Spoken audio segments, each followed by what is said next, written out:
Hey friends, I'm back with part 3 of this video with this Chinese Jaguar. And so what I did was I started the copper foiling, and then I had to go through and level the frets, and all the frets are leveled now.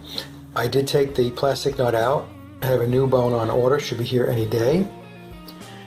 And I copper foiled because I wanted to see if I can reduce some of the noise from the electronics, from the pickups. And we'll see how that works out. I had some copper foil in my cabinet and ran a little short, so I had to place another order, and I'll get all this stuff done. So that's where she's at right now. It's coming along, and what I'll do now is I'll remove the blue tape, and I will then apply the steel wool 0000, that's 4 zeros, fine finishing steel wool to finish off the frets, and also the rosewood fretboard.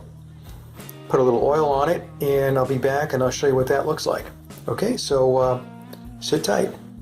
Okay, so the fretboard is polished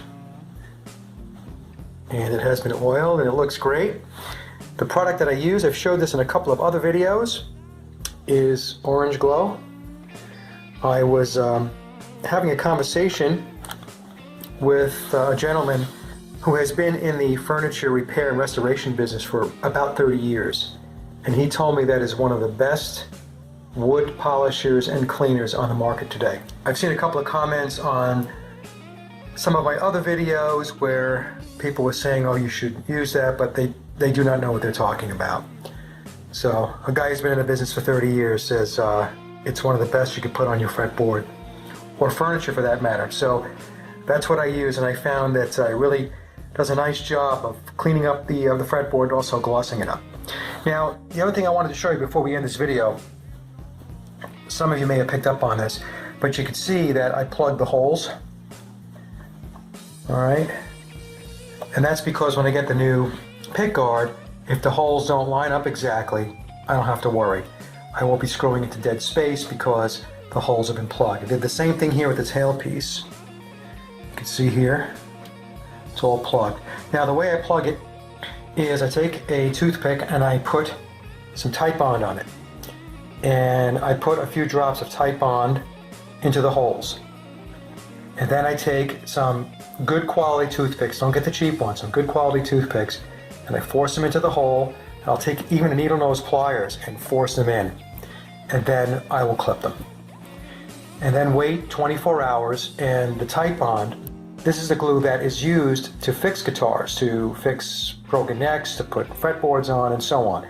Titebond, when it cures, dries harder and stronger than the wood itself. So Titebond in the hole, a toothpick or two, clip it, and you're all set to go. Okay?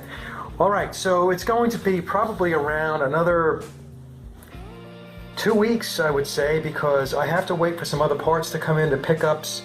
I'm also going to be putting in some better switches, and once I get all of that stuff in, that will allow me to trace the new Pickguard. So I can't do it before I get all of those other parts in. So 2 to 3 weeks, that will be part 4, and part 4 will probably be pretty close to the end of this project, but it's going to come out real nice. Alright, so I hope you guys have a great week, and we'll talk soon.